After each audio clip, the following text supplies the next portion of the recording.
Langkah Presiden Prabowo Subianto memberikan amnesti atau pengampunan untuk Sekjen PDI Perjuangan Hasto Kristianto dan abolisi atau penghentian proses hukum untuk mantan Menteri Perdagangan Thomas Lembong masih menuai sorotan publik.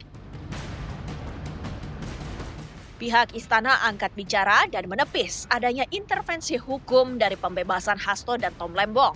Pihak istana menegaskan bahwa amnesti dan abolisi untuk Hasto Kristianto dan Tom Lembong diberikan demi persatuan dan kesatuan bangsa.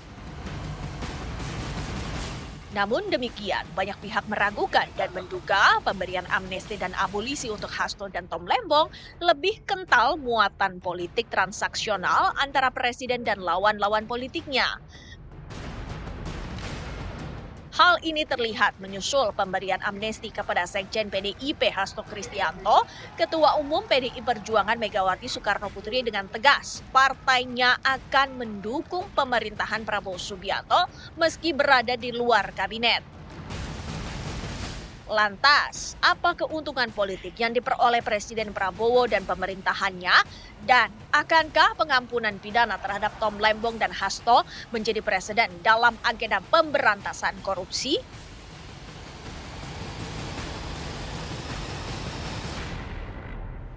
Kita akan langsung membahasnya pemirsa di Apa Kabar Indonesia Malam bersama dengan dua narasumber yang sudah hadir bersama kami. Di sini sudah ada Bang Margarito Kamis yang merupakan pakar hukum tata negara. Selamat malam Bang Margarito. Ya, selamat malam. Sehat ya? Sehat. Alhamdulillah. Di sebelahnya sudah ada Mas Agung Baskoro yang merupakan pengamat politik. Selamat malam Mas Agung. Malam Mbak Tiara. Terima kasih sudah hadir.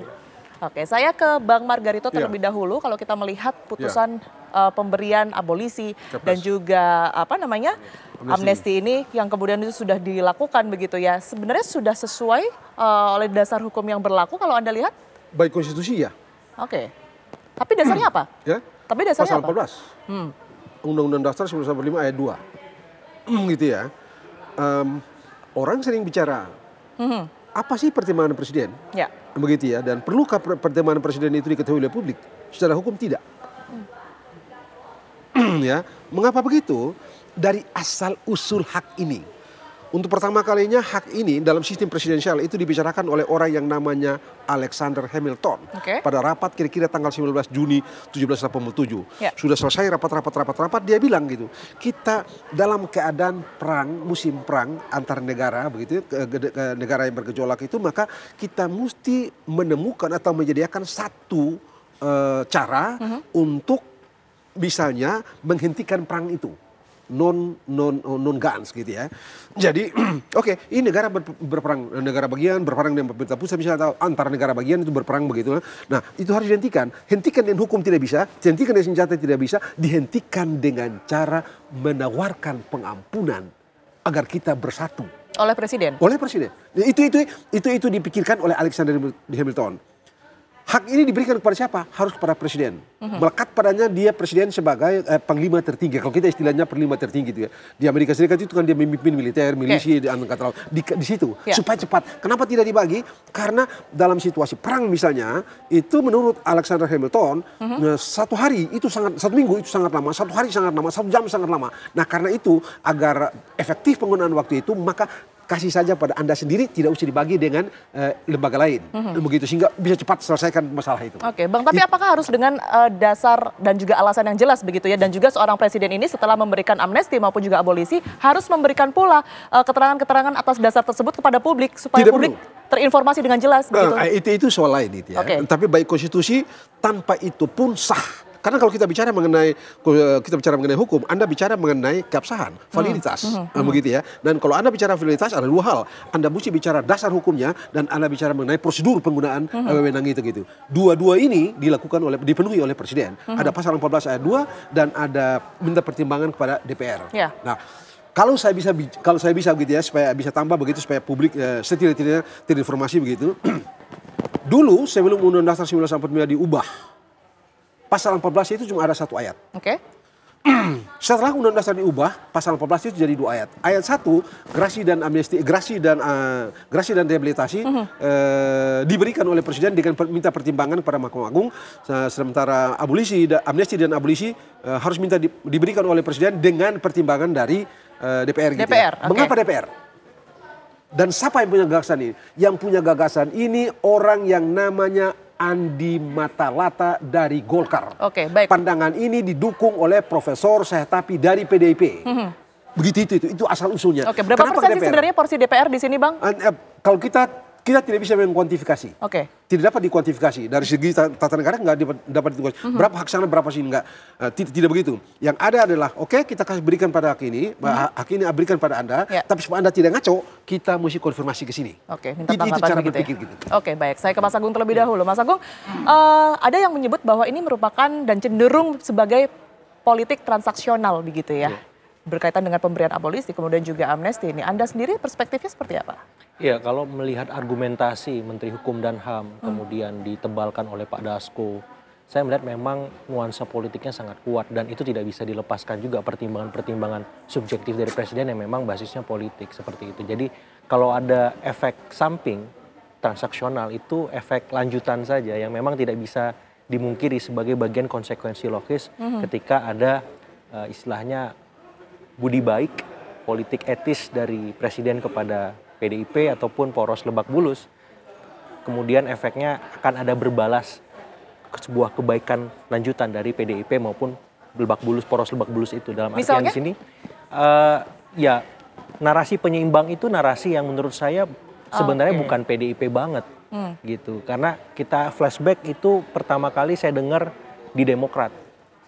Kira-kira ketika masa Pak Jokowi ya. Ketika itu selama 9 tahun plus Demokrat mengambil posisi sebagai penyeimbang, kemudian 9 bulan jelang pemerintahan berakhir, AHY sebagai menteri diambil untuk menjadi Menteri Agraria dan Tata Ruang. Oke, tapi Mas Agung pertanyaannya, kan jelas kemarin di Kongres PDIP menyebut bahwa memang sebagai penyeimbang begitu ya, tapi Ibu Mega sendiri dan juga kader-kadernya dengan tegas menyatakan bahwa sebenarnya tidak oposisi juga, tetapi juga tidak koalisi begitu ya. Persis. Nah, keuntungan bagi Presiden Prabowo dan juga semuanya yang ada di pemerintahan dengan adanya abolisi dan juga amnesti ini apa? Ya persis, keuntungannya sederhana. Presiden bisa menyeimbangkan bandul kekuasaan yang sekarang bergulir. Yang selama ini kita sering dengar isu matahari kembar. Ya saat ini isu itu dengan sendirinya hilang karena beliaulah orkestrator utama pemerintahan kekuasaan politik hari ini. Jadi sedikit banyak ada insentif politik yang diterima Presiden Prabowo supaya dia lebih kokoh dilihat sebagai kepala pemerintahan maupun kepala negara. Yang kedua, sedikit banyak ini mengobjektifikasi publik dan elit bahwa Presiden sama rasa dan sama rata ke semua poros-poros yang ada. Ke Solo, Cikeas, ya kemudian ke Teuku Umar, Ciganjur, Cendana dan seterusnya. Jadi ini penting juga kepada publik bahwa Presiden menerima masukan dari semua sisi. Bahkan Lebak Bulus juga ikut terlibat di sini ya sebagai poros alternatif saya lihat seperti itu. Jadi ketika Presiden banyak menerima masukan dari banyak sisi dan segi, ini kan positif bagi masyarakat kita. Cuman di saat yang sama ini juga alarm bagi demokrasi kita. Karena ketika elit sudah terkonsolidasi, mau nggak mau kita harus turun gunung memastikan hak-hak kita tidak ada yang diabaikan, tidak ada kepentingan kita yang disalahgunakan oleh penyelenggara pemerintahan hari ini. Nah yang ketiga yang paling penting sebenarnya efek dari pemberian amnesti dan abolisi ini ya pemerintah jadi lebih fokus menghadapi segala macam tantangan dari dalam dan luar. Utamanya soal-soal ekonomi yang belum terselesaikan sehingga approval rating terjaga, elektabilitas juga dan mungkin bulan madu ini ada batasnya Mbak Tiara. Ya 1-2 tahun lah ya sampai 2027 oke. Tapi setelah itu tunggu dulu. Lihat situasi dan dinamika yang ada karena PDIP kan nggak mau tidak mencapreskan kadernya di 2029 atau memang kalau memang mau cukup nggak partai pemenang pileg mencawapreskan saja mendampingi Pak Prabowo misalnya kalau Pak Prabowo maju lagi 2 periode sehingga ini akan menjadi sebuah dinamika sendiri itu jangka panjangnya ya untuk jangka panjang berikutnya dan di internal koalisi Indonesia Maju Plus juga karena ketika misalkan efeknya pasca amnesti dan abolisi saya menduga ada reshuffle ya dalam waktu cepat ataupun lambat dalam artian untuk menambah posisi yang sudah ada di dalam pemerintahan itu sendiri karena PDIP hari ini sebenarnya sudah di dalam kalau menurut saya. Ada Pak Budi Gunawan. Bahkan tidak abu-abu ya. Pak lebih ke koalisi sudah. Persis. Bu Sri Mulyani, Pak Juni Margisang Dubes seperti itu. Terus ada Bu Mega sebagai ketua pengarah BRIN dan BPIP seperti itu. Jadi sebenarnya PDIP sudah di dalam bahkan ketika pemerintahan sudah berjalan seperti itu. Tapi memang ini kader-kader yang tadi saya sebutkan bukan kader utama. Tapi dia terafiliasi. Tapi minimal setelah ini bisa jadi minimal dan moderatnya kader-kader yang non terafiliasi tadi yang akan bertambah Mbak Tiara. Jadi ketika Menko sudah, Menteri sudah, Dubes juga ya minimal ada Wamen, kepala badan, wakil kepala badan, atau komisaris misalkan. Kalaupun iya, siapa yang akan digeser nantinya? Iya, otomatis ada penyesuaian poros-poros yang sudah masuk itu. Apakah Solo, apakah Cikeas, apakah yang lain semacam itu. Karena apa? Karena tidak mungkin ada penambahan nomenklatur baru di tengah wacana efisiensi. Otomatis yang ada sekarang pos-posnya akan disesuaikan, bahkan akan dikurangi. Dan yang paling rentan sebenarnya kalangan-kalangan non-politik ya. Istilahnya profesional lah seperti itu. Di luar poros-poros yang juga tadi akan disesuaikan kalau memang jatahnya terlalu besar. Seperti itu. Baik, Bang Margarito, kalau kita melihat apa yang sudah dilakukan. Kenapa? Ada poin yang enak tadi. Oke. Ada poin yang dia bilang tadi untuk apa tadi itu ini masuk ya segala macam itu ya. Anda jangan lupa gitu. Kalau kita mau ini gitu ya. Kalau kita mau kritik gitu ya. Di mana salahnya? Kalau katakanlah PDIP masuk, katakanlah begitu, PDIP masuk, apa salahnya? Jangan lupa dari segi epistemologi. Kenapa mesti ada selain tadi itu ya? Kenapa mesti ada abolisi, amnesti dan lain-lain itu? Dasarnya menurut Hakim Agung Amerika Serikat yang namanya Oliver Wendell Holmes, agar kepentingan publik atau kesejahteraan publik terlayani. Dengan kita tersatukan, Anda bayangkan, katakanlah sekarang ini ya terpecah-pecah kemarin Tom begitu, Hasto begitu, gitu ya. Lalu ribut di mana-mana tuh. Lalu dengan ini orang bersatu. Di mana tidak bagusnya kesatuan itu? Oke, itu yang disebutkan oleh pihak istana juga begitu ya Bang Margarito. Di mana tidak bagus itu? Itulah kepentingan publik. Tapi apa yang kemudian dilakukan oleh Presiden ini apakah tidak bisa dikatakan sebagai proses intervensi peradilan begitu ya? Sementara kita susah payah untuk kemudian ini dalam tanda kutip memberantas korupsi, banyak yang kemudian dilakukan. Tapi dijawab nanti. Bang Margarito, usai jeda berikut ini kami akan kembali untuk Anda.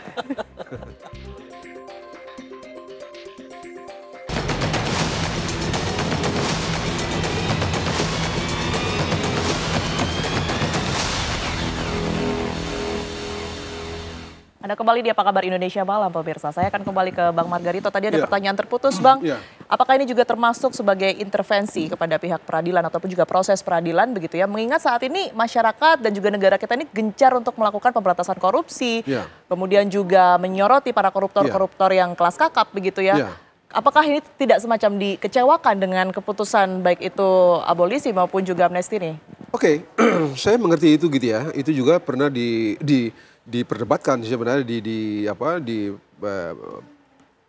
badan badan panitia ad hoc 1 panitia ad hoc 1 badan pekerja MPR pada waktu bikin pasal ini. Profesor Sayatapi almarhum itu mengatakan begini, kalau keadilan itu dihancurkan di pengadilan, dalam persidangan pengadilan, bagaimana cara Anda memulihkan?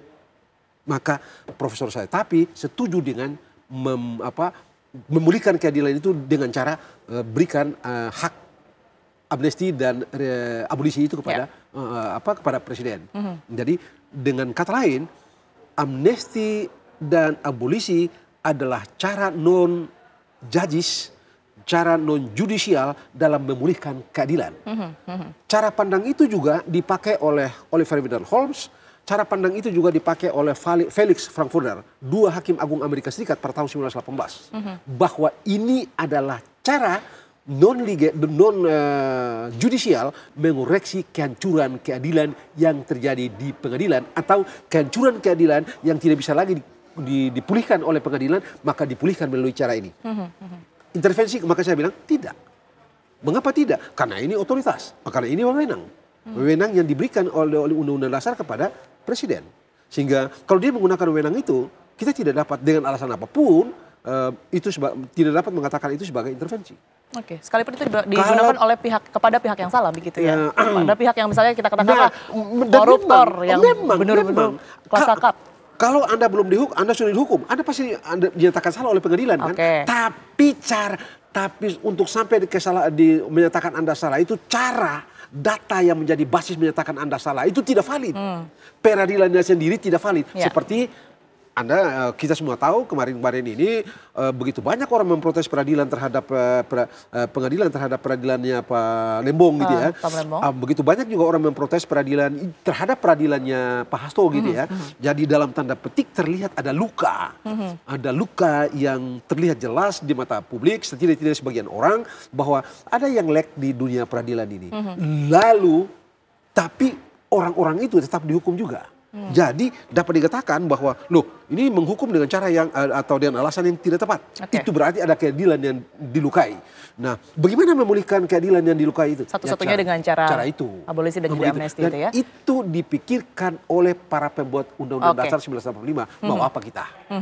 Oke, baik. Saya ke Mas Agung. Mas Agung, kalau Anda lihat caranya Pak Prabowo ini, apakah juga sebagai salah satu cara lain untuk meredam oposisi begitu ya? Selain kita bermain dengan mungkin kursi-kursi ataupun juga perubahan-perubahan di tingkat kementerian begitu. Ini kalau bahasa milenial katanya Gen Z ini soft spokennya Pak Prabowo. Ya, soft power gitu.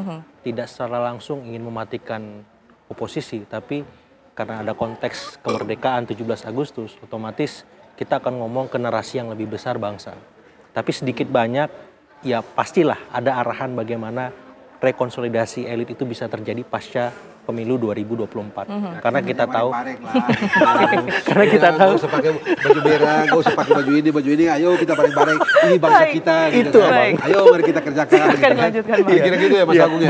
Betul. Jadi itu benar tuh. Konsolidasi elit terjadi dan diharapkan bisa menguatkan pemerintah. Tapi kan saya mikirnya begini, PDIP ini kan tadinya saya berharap sebagai wasit.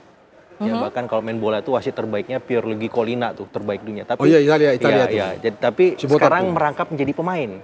Ya, karena ada situasi dan kegentingan tertentu ya. Jadi karena Bu Mega presiden kelima, jadi saya analogikan seperti Zinedine Zidane lah ya. Jadi ya tapi dia pemain dan wasit yang profesional gitu, karena ada ruh presiden nomor 1 nih Soekarno, penjaga gawang semacam itu yang ingin memastikan pun mereka merapat tidak ada rel konstitusi yang dilanggar, tidak ada kebijakan tidak populis yang dibuat. Jadi dalam konteks itulah saya lihat. Nah sementara Pak Prabowo ini presiden ke-8 nih, Toni Kroos kalau di Real Madrid. Jadi biasanya kalau pakai bahasa bola lebih dipahami begitu ya, Bang. Analoginya. Jadi ini playmaker nih Toni Kroos. Ya kalau di Arsenal sekarang Arsenal yang kemarin itu sama Thomas Partey gitu ya. Mengatur serangan gitu. Jadi Pak Prabowo mengorkestrasi semua sehingga apa? Tinggal tergantung poros-poros kekuasaan ini apakah menyambut umpan lambungnya ini untuk lebih terkonsolidasi, lebih tertib dalam beroposisi ataupun berkoalisi sebagai penyeimbang tadi, atau malah sebaliknya melakukan offside semacam itu. Tapi nantinya akan tetap melakukan reshuffle kan kalau seperti Mas Agung persis karena hadiah politik berupa amnesti ini bukan yang pertama. Tapi apakah secara politik hadiah ini tidak cukup besar untuk PDIP? Nah cukup lah. Belum, jadi hadiahnya terus berlanjut nih Bang dari awal. Kalau misalkan kita ambil ke belakang, ada tatip yang tidak diotak-atik tuh. Mbak Puan jadi ketua DPR. Kemudian disambut ada revisi undang-undang TNI yang jadi undang-undang. Kemudian yang terakhir amnesti. Hadiah ini akan terus berlanjut kalau sama-sama saling paham, sama-sama saling mengerti bahwa setelah saya memberi, kamu menerima. Setelah kamu menerima, kamu akan memberi. Seperti itu seterusnya. Tapi ini nggak akan langgam.